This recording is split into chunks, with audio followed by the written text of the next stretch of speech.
July 1937.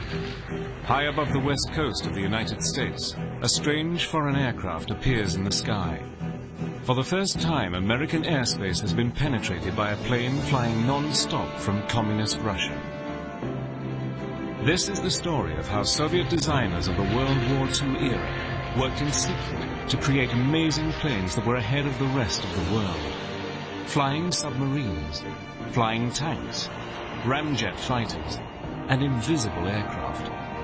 And how they worked as slaves in prison camps, facing daily torture at the hands of the psychotic mass murderer who ruled Soviet Russia, Joseph Stalin. Under the threat of death, and in spite of overwhelming fear, Soviet designers beat the odds, turning out ingenious, revolutionary planes that would change aviation history.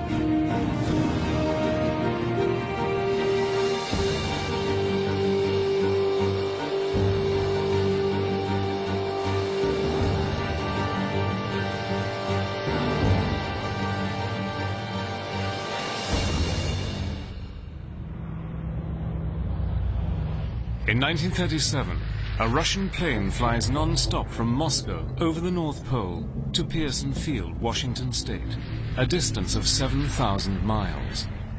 The pilot is Valery Chkalov. His flight shocks America. No one had any warning that the aircraft was even heading towards the coast. The flight caps years of top-secret aviation design, led by ruthless dictator Joseph Stalin. In the 1930s, Stalin felt that the Russian motherland was surrounded by capitalist enemies. His solution was to build up Russia's military and industrial power. In particular, he was interested in new technologies such as aviation. Stalin spent a lot of the national treasury to expand his aviation sector, building aircraft, setting up design bureaus, and also experimenting with new and radical designs. And during this era, he built a number of large aircraft, bombers in particular, which gave the Soviet Union the potential of having a striking power in terms of aviation. Chkalov becomes an overnight sensation in the US. He meets Shirley Temple and General George C. Marshall, who will lead America's forces in the coming World War. But behind closed doors, it's a different story. An angry President Roosevelt will ask Marshall how the Soviets have developed a plane capable of striking at American cities. The surprise flight would have far-reaching consequences for US aviation. The Soviet flight was to change United States military history. Congress was on the point of cancelling the B-17 Flying Fortress, the early prototypes of which had crashed. But when they saw what the Russians could do in terms of long-range bombers, they realized America had to have its own B-17. The amazing Russian aircraft that has flown to America is called the Ant-25. It has a wingspan of over 34 meters, wider than the U-2 spy plane of the Cold War era. And it is capable of staying in the air for an incredible 2.5 days at a time. Its secret is that the long wings, which give it maximum fuel efficiency, also contain the fuel tanks themselves. The fuel makes up 1/3 of the aircraft's total takeoff weight. The designer of this revolutionary aircraft is Andrei Tupolev. Andrei Tupolev was an interesting man. In the course of the 1920s, he emerges as the Soviet Union's premier aircraft designer. Yet Tupolev began his career with a very different sort of vehicle. He invented the world's first aerosleigh, an incredibly practical device for the Russian climate. In future years, he would use aerosleighs to test aircraft engines. Under Tupolev's leadership, a band of brilliant new Russian aircraft designers began to emerge. At first, Stalin was happy to use their work as propaganda for the new Soviet state. They developed the world's most advanced aircraft technology in the late 1920s and early 1930s. Their first successful aircraft was the world's first flying wing. The Bich-3 was a revolutionary tailless aircraft with a huge parabola wing configuration. It first flew in 1926 and would inspire a generation of designers. One of these was Alexander Moskalev. In 1933, the year Hitler comes to power, Moskalev made a breakthrough that was a generation ahead of the rest of the world. He draws up plans for a delta-wing supersonic fighter called the Sam-4 Sigma. Alexander Moskalev is a lesser-known Soviet aircraft designer in the 1930s. One of the things he stumbled across, and he used for rather practical reasons, was the delta wing design, which was a radical innovation for the 1930s. Moskalev wasn't afraid to be completely radical in his design approach.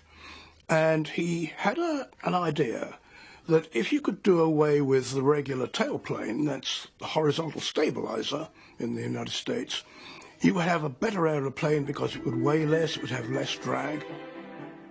A prototype of the Sigma flew in 1936 with a propeller engine. But Moskalev isn't finished. He begins to develop a rocket motor for a supersonic version. In effect, Moskalev envisions the first aircraft in the world to break the sound barrier. It is a quest that would obsess the young designer throughout World War II. The design of the Sigma was perfect for supersonic flight. All he lacked at that time was a powerful enough rocket motor. The huge strides the Russians make in aviation technology come as a shock in the West when they are revealed in combat for the first time during the Spanish Civil War in 1936. Stalin rushes hundreds of the latest Soviet fighter plane to aid the embattled left-wing government against a fascist rising led by General Franco. Nicknamed the Rat. The new plane looks utterly different from contemporary fighters, which have not changed design since the First World War. It is a monoplane rather than a biplane. It is built for speed and flies 70 miles per hour faster than any other fighter. The I-16, which first flew in 1934, was the first in the world of the new species of monoplane fighter, streamlined with retractable landing gear and guns in the wings. Everywhere you looked, it was new. But now something happens that destroys Russia's lead in aviation. Beginning in 1937, Stalin presided over a series of show trials in which prominent figures in Soviet life, civil and military, were accused of some outrageous acts of sabotage and treason. Two Soviet Air Force commanders, for example, were arrested and executed in the late 30s. And Andrei Tupolev, the great Soviet designer, was also arrested and sent to prison. Tupolev and his associates are carted off to the infamous Lubyanka prison in Moscow, where they are tortured and forced to sign false confessions. The stock charge was that they had betrayed their trust by selling secret aeroplane designs to somewhere in America or Britain. It was nonsense. But the attitude of Stalin and his henchmen was people work better if they are really scared. One trumped-up charge against Tupolev is that his famous Ant-25 flight to America was a cover to smuggle blueprints of the latest Soviet aircraft out of Russia to sell to Nazi Germany. Stalin was always suspicious of intellectuals, and in particular he thought that scientists were lazy, undisciplined people. He thought they worked best under fear. So he put them all in prison. He actually created prison camps where the aircraft engineers could go on designing their aircraft, but be under the watchful eye of the Soviet Secret Service. One of Alexander Solzhenitsyn's most famous novels is called The First Circle, in which he uses imaginative literature to capture one of the most unusual aspects of the Stalinist purges, the police special prison workshops. And these were set up in the 1930s, in which scientists and aircraft designers were technically under arrest, but set up in these special workshops under guard, where they worked on high priority projects for the Soviet Union. They work because their families will be arrested and shot if they do not obey. Guards constantly follow the engineers around the workshops. It was like living in the Bastille. You had good food. You even had waitresses. You had cigarettes. You had certain amenities. You slept in clean beds. But you never knew when, if ever, you would get out. You just didn't know what ultimately your fate would be. Yet neither Stalin nor his designers had any inkling how crucially their work would affect their country and world history. On June the 22nd, 1941, over 3 million German troops and 3,300 tanks smashed through the Russian border. This is Operation Barbarossa, Adolf Hitler's attempt to annihilate communist Russia.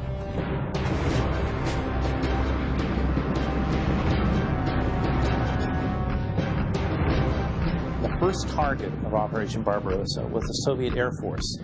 And on the morning of June 22nd, 1941, the German Luftwaffe attacked forward airfields of the Soviet Union, and huge numbers of Soviet aircraft were destroyed in place. The largest air force in the world is wiped out in a single day. What remains of the Red Army's air force is no longer a match for the Luftwaffe's latest models. A month after Barbarossa, Andrei Tupolev and the other Soviet aircraft designers are suddenly freed. In the next few years, they will invent a host of cutting-edge designs that eventually make Russia second only to America as the world's leading aviation power.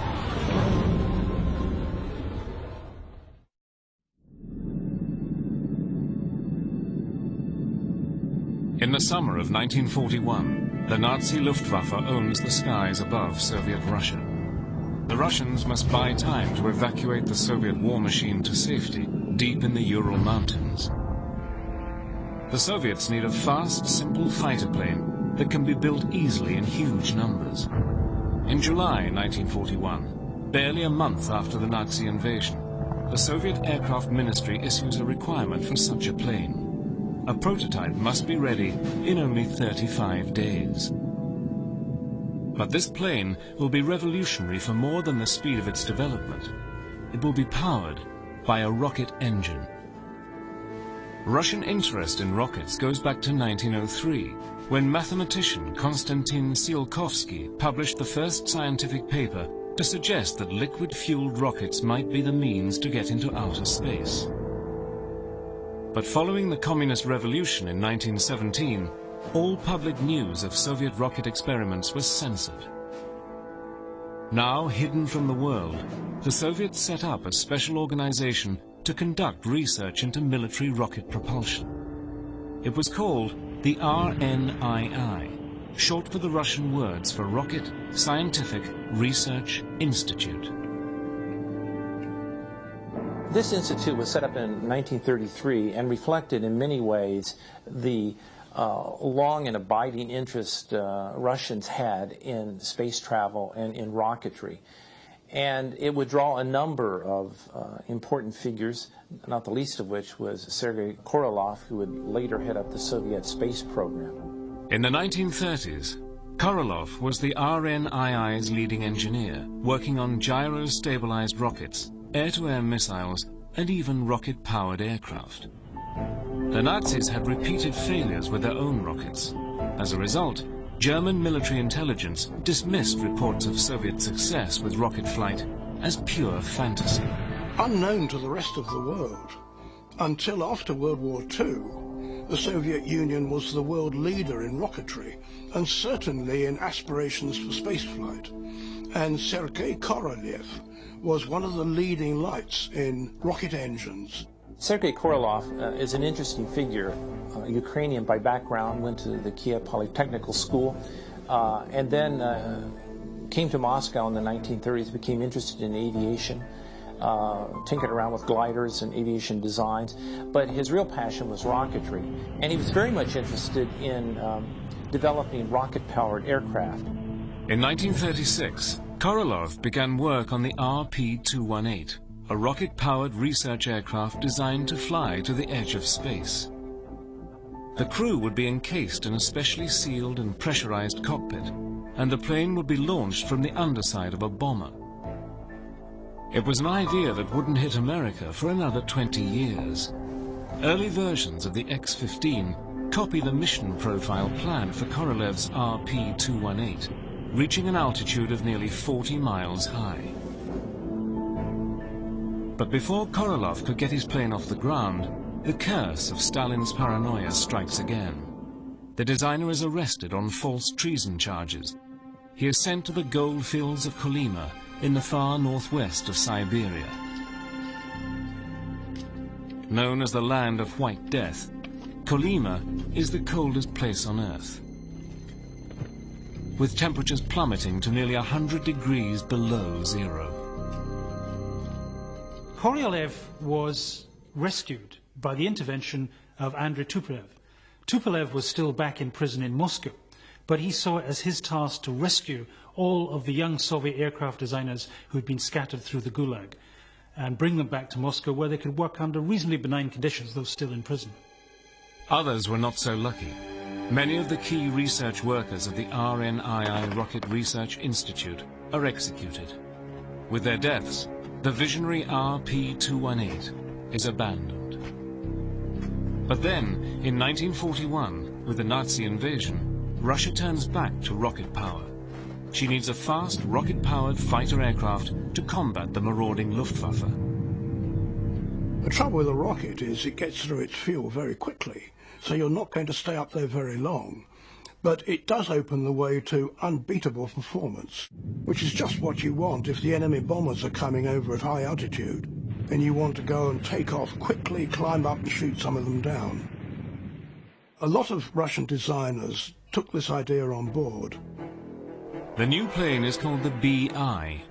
Its nickname is the Devil's Broomstick.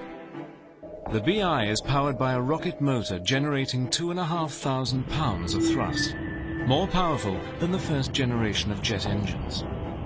It is armed with two 20mm cannon in the nose and reaches speeds of nearly 600 miles per hour. It is the fastest aircraft on Earth. Working round the clock, the design team have the first prototype ready by late 1941, only a few months after the Nazi invasion. The BI is being developed at a plant near Moscow, but the advancing Germans are heading towards the Soviet capital.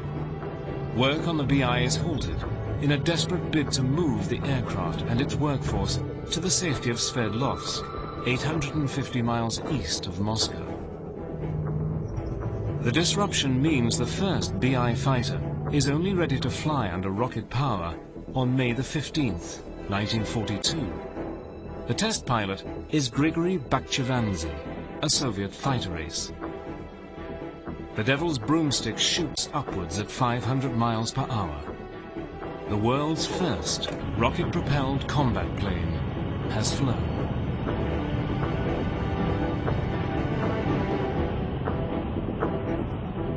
The B-1 rocket plane was debuted in 1942.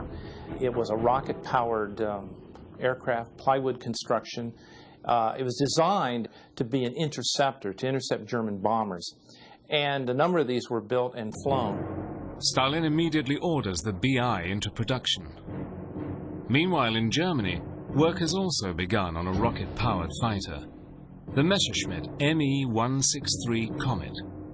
But the operational version of the Comet will not fly till 1943, nearly 18 months after the Soviet rocket plane. But the new rocket technology proves difficult to perfect, while the years of delay in which Stalin butchered the cream of Russia's rocket engineers have not helped. One problem is that the rocket motor uses up fuel at a great rate. In a bid to solve this problem, designers mount ramjet engines to the wingtips of the BI. These can be used in ordinary flight, with the rocket motor switched on to climb to altitude or in the attack mode. Then another problem emerges. On the 27th of March, 1943, Grigory Bakhchivandzhy takes off on a routine test flight. It will be his last. By 1943, 7 BI-1 prototypes had been built. They had flown extremely well at remarkable speeds, and not least was their ability to climb roughly twice as fast as any other fighter in the world. Unfortunately, later in 1943, the test pilot, Bakchivanji, was making a very fast low-level pass. It went into a dive at something like 500 miles an hour, and it set up a longitudinal oscillation, climbing and diving. The pilot had no chance whatsoever. The Russians had stumbled into one of the major problems of supersonic or near-supersonic flight. As an aircraft approaches the sound barrier, a wall of heavy air builds up in front of the wing, and that can cause control problems and force the aircraft into a dive. Unable to solve the problems, work on the BI is stopped. The 50 BI fighters under construction are scrapped. The Devil's Broomstick is consigned to history's dustbin. But Soviet engineers remain fascinated with rocket power. Rocket boosters are fitted to most standard Red Air Force fighters to add speed. And in 1943, Russia's top rocket expert, Sergei Korolev, develops a new liquid-fueled rocket motor. It is tested on a special version of the PE-2 bomber. These breakthroughs in rocket technology enable Alexander Moskalev to resume his quest for a supersonic delta-winged fighter. Russian designers were given a pretty free hand sometimes. 3 of them designed aeroplanes named Strela, which means arrow, and they were always of an advanced delta wing design, triangular. And one of these was a rocket fighter designed by Moskalev, and it would have been, I think, a world beater, because it might have exceeded the speed of sound, had a very powerful rocket engine. Moskalev's latest project is to be powered by 2 liquid-fueled rocket motors, each with 4,500 pounds of thrust. Russian fighters generally were smaller than the British and American fighters. They were rather similar in size to the Germans, but they tended to have bigger engines, so often they were faster. And though they didn't have many guns, these guns were world beaters. They were super heavy, fast-firing, high-muzzle velocity cannon. You only needed one hit, and you probably had scored. By 1944, the Red Air Force is on the offensive, and Luftwaffe bombers are no longer capable of threatening Moscow. Stalin decides that the Strela is no longer needed, and Moskalev's design workshop is closed down by the secret police. The supersonic rocket fighter is abandoned, and Moskalev is lucky to escape with his life. Yet despite the constant danger of being arrested if you have radical ideas, Soviet aircraft designers go on proposing unorthodox solutions to problems. Even by today's standards, their ideas are astonishing.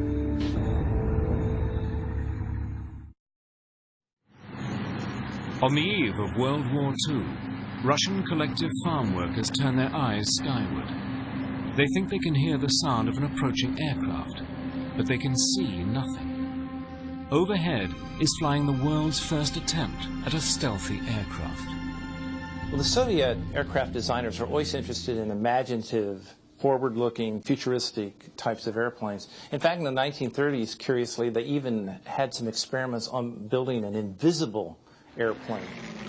These are the days before radar, but the aircraft of the day are still visible targets.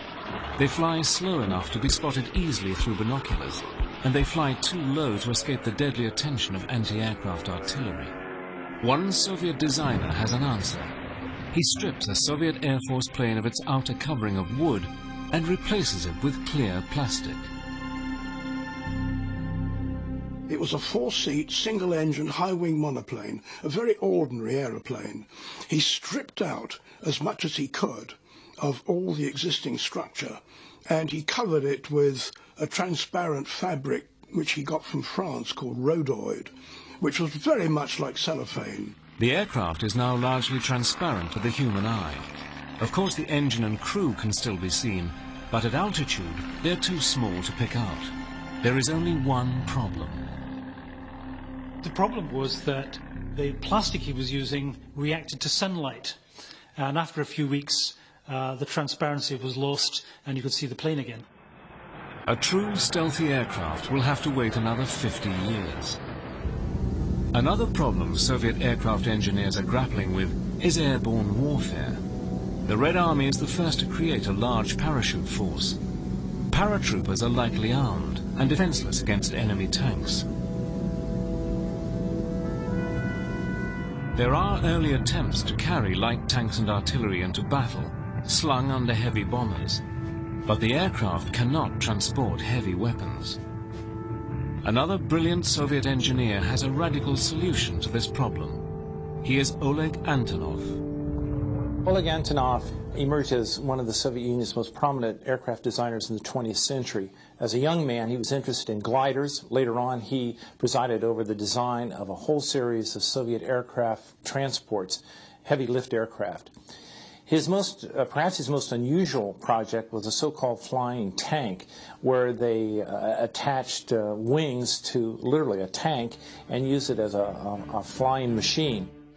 This strange aircraft is called the KT, which stands for Tank's Wings in Russian. A T-60 tank provides the fuselage of the unit, with the tank's tracks being the landing gear.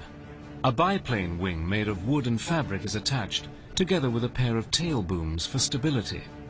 The unit is towed to its target by a heavy bomber. Towing speed is 100 miles per hour. Over the target, the flying tank is released and glides to a landing near the battlefield. The wings are dropped as soon as the tank lands. The tank can then move instantly into combat. Only one KT was ever built, and this was tested in early 1942. And the pilot was one of the most varied and experienced pilots there's ever been, Sergei Anokhin. And they waved away the tug, off went the combination, and Anokhin broke the tow rope at about 6,000 feet, and he managed to steer this contraption back to the airfield. And we are told he made a rather rough landing. Well, if the idea is, if it's a landing you can walk away from, it's a landing. It would be the only flight of the flying tank. The problem was not the concept of a flying tank that you could tow. The problem was there were not powerful enough engines for the towing aircraft to really fly the tank any great distance. Russia's tanks will have to drive to Berlin under their own steam. But along with flying tanks, Soviet thinking about the use of aircraft for naval warfare would lead to another idea that is truly breathtaking. Early submarines were very slow. They were also vulnerable to attack while traveling on the surface to recharge their electric batteries. On the other hand, aircraft could fly fast and high, but they did not have a submarine's invisibility when submerged. The junior naval officers in the Soviet Union were very resourceful. And in the early 30s, they came up with the idea of why not combine the strengths of a submarine with the strengths of an aircraft. In July 1936, the Soviet military's main scientific research committee approved a detailed design study for a flying submarine. It is known as the LPL, after the Russian letters for Flying Submarine Aircraft. For flight, the LPL is powered by 3 conventional piston engines. It carries a crew of 3 and flies at 150 miles per hour with a range of 500 miles. When the aircraft lands on water, panels close to seal the flight engines. The aircraft is painted with corrosion-resistant materials and is armed with 2 18-inch torpedoes carried under the fuselage. When submerged, the machine has a speed of 3 knots. The idea was that the flying submarine would be able to penetrate a heavily defended harbour by flying over the mines and the submarine nets, then submerge and attack the battleships and the aircraft carriers that thought they were in safety inside the harbour. But the technical challenges proved too much for the Russians, and the flying sub is never completed. The idea of a flying submarine sounds far-fetched, but in fact, during the Cold War in the 1950s, the United States Navy commissioned its own design study for a flying submarine. The Convair division of General Dynamics Corps in San Diego was asked to draw up plans for just such an aircraft, this time powered by a jet engine. The craft would be submerged by flooding of the wing, tail and hull compartments. It would travel at 5 miles an hour underwater, powered by batteries. The flying submarine has never got off the drawing board because it's just too complicated an engineering project. But there was one other new technology that did revolutionize aviation in World War II. The jet plane. In the 1930s, Soviet aircraft designers realized that to attain greater speeds, they will need to develop new kinds of engines. The limiting speed for any aircraft using a propeller is about 500 miles per hour. Soon the Soviets lead the world in the development of the ramjet.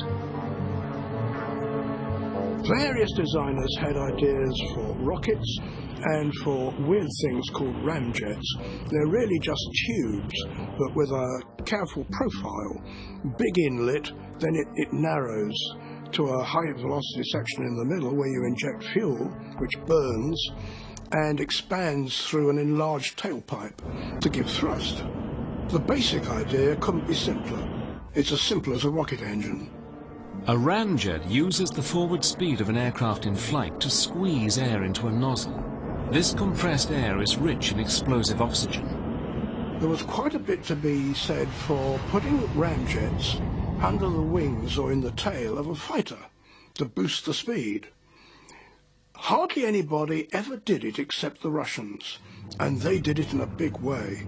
Early ramjets are tried out on the I-16 fighter. These experiments prove successful. Stalin orders a new ramjet fighter. Work begins in 1940. The result is one of the most advanced and beautiful aircraft designs of the Second World War, the Borovkov D fighter. The Borovkov D was a 1941 aircraft design. It was a twin-boom aircraft with a 2,000 horsepower pusher engine, a piston-powered engine, supplemented with ramjets and armed with 20 and 37 millimeter cannon. The plane includes a host of revolutionary features. As well as ramjets fitted in the twin tail booms, it has swept wings and is even equipped with an ejector seat. Had the Borovkov D been ready in 1941, its speed and firepower could have destroyed the lumbering Luftwaffe bombers and easily evaded German fighters. But the aircraft will never take to the air. The German attack on the Soviet Union comes before it is ready. Soviet designers discover that ramjets have a drawback: fuel. The search is on for a better solution to the speed question. The answer is the pure jet engine. The Soviets begin building jet engines as early as 1938, years before America will start its own jet program. The father of the Soviet jet engine is A.M. Lyulka. Nobody knew at that time that a lot of jet engine work was going on in Germany and even in the Soviet Union. And in the Soviet Union, it was a man called Arkhip Lyulka who, in fact, had a superb design for an engine. Very simple centrifugal compressor design, which he improved and extended, and by about 1938, he had an axial compressor. In 1938, Lyulka is working on developing a compressor for the new Tupolev PE-8 heavy bomber. This compressor is designed to suck in oxygen at high altitudes to feed the ordinary piston engines of the bomber. Having developed his compressor to suck in the oxygen for the piston engine, Lyulka then had a brainwave. Why not dispense with the heavy piston engine and instead inject kerosene directly into the compressed oxygen? The result is a pure jet engine. Lyulka independently has invented the power plant that will transform the future of aviation. Stalin is impressed with Lyulka's work. He orders the engine to be ready by December 1940. Work immediately begins on a jet fighter powered by the new Lyulka jet engine. Russian engineers come up with a unique design. Air is fed into the jet engine through a tipped nose with 4 separate intakes. But the new jet technology proves more complicated than Lyulka bargains for. his engine takes longer to perfect than he thinks. By 1943, Lilka had a test bed engine running in the workshop, which was as powerful as anything in the world. But a military jet requires endurance in the air, and at that point he didn't have the alloys, the metals, that would allow a jet engine to work under combat conditions. By 1943, it is still only 70% ready. Brooding in the Kremlin, Stalin grows impatient. He decides the war will be won by brute force, not new technology. The Good Cop fighter project was cancelled in 1943. By that time, Stalin was convinced he could win the war using conventional aircraft, of which hundreds of thousands were being turned out from Soviet factories. With sheer weight of numbers, the Red Air Force wins back control of the Russian skies from the Germans. But as World War II draws to a close, there is yet another twist in the story of Russian jet aviation. The first Russian jets do go into combat on the Eastern Front, but they are flying for the Nazis.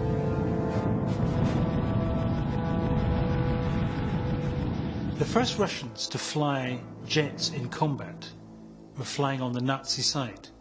The Germans had recruited a free Russian air force from volunteer Russian pilots who wanted to free their country from Stalin, and they were equipped with the revolutionary new Messerschmitt Me-262 jet fighter. Apart from the Luftwaffe, the Free Russian Air Force is the only other air arm to fly the Me-262, the world's first operational combat jet. They fly in the old colors of Imperial Russia. But nothing can now save Adolf Hitler from his fate.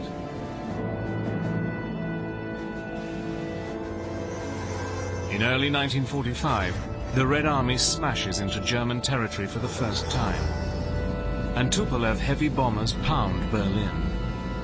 But Stalin harbors a secret that will lead to yet another purge of Russia's aircraft designers.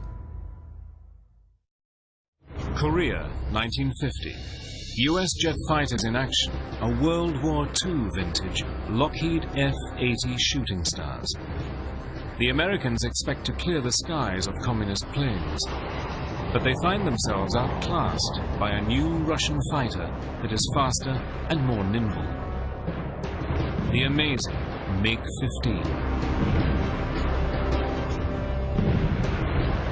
Suddenly, there were glinting little silver things high over the Yalu River in Korea, and they were faster and agile. And this was the MiG-15. It had huge, powerful cannon. One hit from those, you were a goner. Rumors abound that the MiG is a copy of a Nazi jet design, the Focke-Wulf TA-183. The two planes look remarkably similar. Western experts simply didn't believe that Russian aircraft designers were good enough to design a jet fighter, so they automatically assumed that it must have come from the German designers captured by the Russians at the end of the war. But now the truth can be revealed. The MiG-15 was not a copy of the TA-183. Its designer, Hans Multhorp, had actually been captured by the British and brought secretly to England. So who did design the fantastic MiG-15? The MiG-15 was nothing to do with German designers. It was the work of two brilliant young Soviet designers, Artem Mikoyan and Mikhail Gurevich, who were willing to court the wrath of Stalin to push the boundaries out on new ideas. In December 1939, Mikoyan and Gurevich formed their own company. It is called MiG, after their initials. Their first plane is the amazing MiG-1 high-altitude interceptor. But this is soon followed by a far more radical design. Late in the war, they built an advanced version of the German Comet rocket fighter using captured Nazi plans. And then, as the war draws to a close, they build a very strange aircraft. Until now, their most secret, the MiG-8. One of the weirdos of World War II was the MiG-8, named the Utka, which means duck. And it was a light aeroplane. The MiG test pilots enjoyed it, despite its funny shape. If they had to go to a Red Air Force unit, they would take one of the Utkas. The MiG-8 was designed as a simple training aircraft, but that was just a deception to fool Stalin. If you look at the design, it's got swept-back wings, and that's exactly what you need for supersonic flight. In other words, this was a supersonic test bed. Using what they have learned from the MiG-8, the MiG-15 flies in December 1947, barely 2 years after the end of the Second World War. I knew the Spitfire very well, and in 1947-48, I sat in a Russian fighter cockpit, and I thought, gosh, it's like a Rolls-Royce. It was exactly the opposite of what I expected. It was beautifully made and very lavishly equipped, so we had it all wrong. But as the Cold War grows even more dangerous, Soviet Russia faces a new generation of advanced Western combat jets. An aging Stalin is convinced his own aircraft designers are betraying him. The purges and executions start again. Once more, designers like Andrei Tupolev fear for the midnight knock on the door from the secret police. Then suddenly, on March the 5th, 1953, Stalin dies. And at last, Russia's aircraft designers, caught for decades in a web of torture and intimidation, are finally free to do their best work. Oleg Antonov, the designer of the flying tank of World War II, is free to pursue his dream of flying tanks into battle. His company would build some of the world's largest production aircraft, among them the Antonov 24 and then the 124, also known as the Ruslan. This can carry 150 tons of cargo, including every main Soviet battle tank. Sergei Korolev, the genius behind Russia's pre-war rocket research and the designer of the RP-218, becomes the head of the entire Soviet space program and sends the first man into space. Andrei Tupolev, designer of the amazing Ant-25 that flew non-stop to America back in 1937, will survive to build the first supersonic passenger jet to fly, the Tu-144, Konkordsky. It uses the slender delta wing, first invented by Alexander Moskalev in 1933, and is powered by 4 massive turbojets, direct descendants of those devised by Arkhip Lilka in 1943. The Russians gradually showed that they were as good as anybody else. And by 1940, 42, 43, they were in production with their newer aircraft. And in many respects, they were as good as anything that we had. They were way ahead of us, far ahead with armament. Their guns were far better than ours. And they've always kept that position right to this day. The Soviet Air Force in World War II had been the first victim of the German invasion in 1941.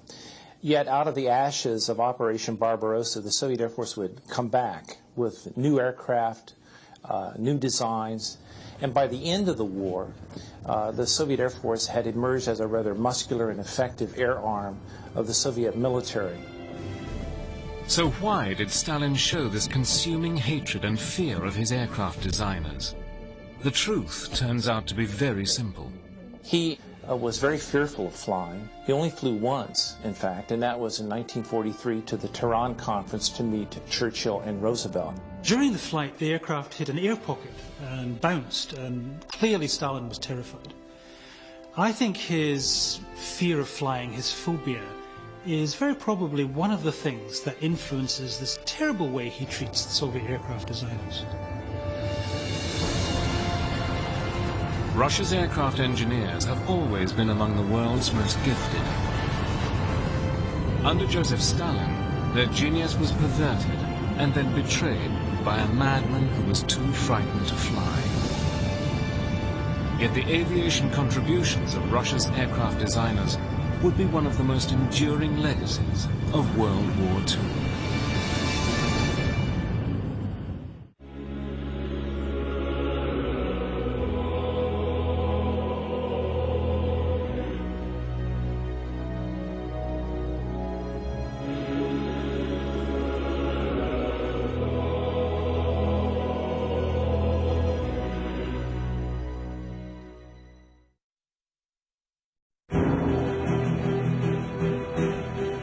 July 1937. High above the west coast of the United States, a strange foreign aircraft appears in the sky. For the first time, American airspace has been penetrated by a plane flying non-stop from communist Russia. This is the story of how Soviet designers of the World War II era worked in secret to create amazing planes that were ahead of the rest of the world.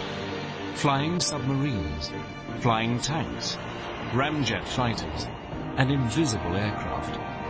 And how they worked as slaves in prison camps, facing daily torture at the hands of the psychotic mass murderer who ruled Soviet Russia, Joseph Stalin. Under the threat of death, and in spite of overwhelming fear, Soviet designers beat the odds, turning out ingenious, revolutionary planes that would change aviation history.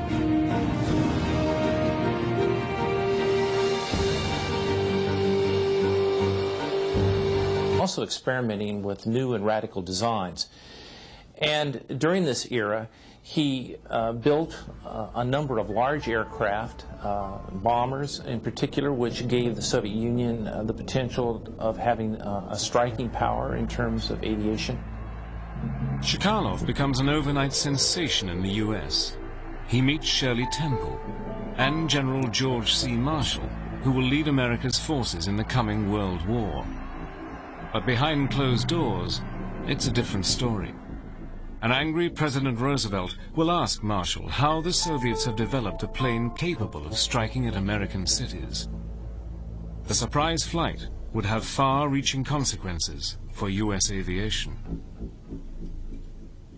The Soviet flight was to change United States military history. Congress was on the point of cancelling the B-17 Flying Fortress, the early prototypes of which had crashed. But when they saw what the Russians could do in terms of long-range bombers, they realized America had to have its own B-17. The amazing Russian aircraft that has flown to America is called the Ant-25. It has a wingspan of over 34 meters, wider than the U-2 spy plane of the Cold War era. And it is capable of staying in the air for an incredible 2.5 days at a time. Its secret is that the long wings, which give it maximum fuel efficiency, also contain the fuel tanks themselves. The fuel makes up 1/3 of the aircraft's total takeoff weight. The designer of this revolutionary aircraft is Andrei Tupolev. Andrei Tupolev was an interesting man. In the course of the 1920s, he emerges as the Soviet Union's premier aircraft designer. Yet Tupolev began his career with a very different sort of vehicle. He invented the world's first aerosleigh, an incredibly practical device for the Russian climate. In future years, he would use aerosleighs to test aircraft engines. Under Tupolev's leadership, a band of brilliant new Russian aircraft designers began to emerge. At first, Stalin was happy to use their work as propaganda for the new Soviet state.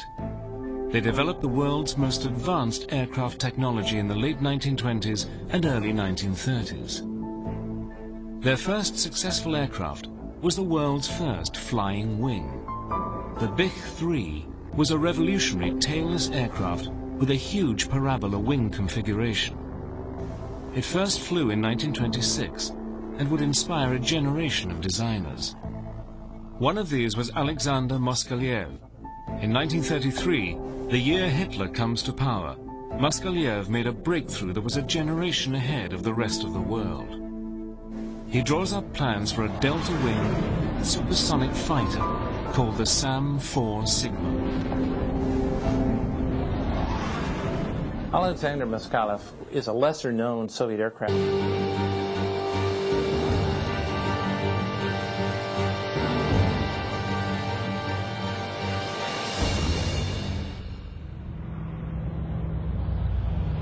In 1937, a Russian plane flies non-stop from Moscow over the North Pole to Pearson Field, Washington State, a distance of 7,000 miles. The pilot is Valery Chkalov. His flight shocks America. No one had any warning that the aircraft was even heading towards the coast. The flight caps years of top-secret aviation design, led by ruthless dictator Joseph Stalin. In the 1930s, Stalin felt that the Russian motherland was surrounded by capitalist enemies. His solution was to build up Russia's military and industrial power. In particular, he was interested in new technologies such as aviation.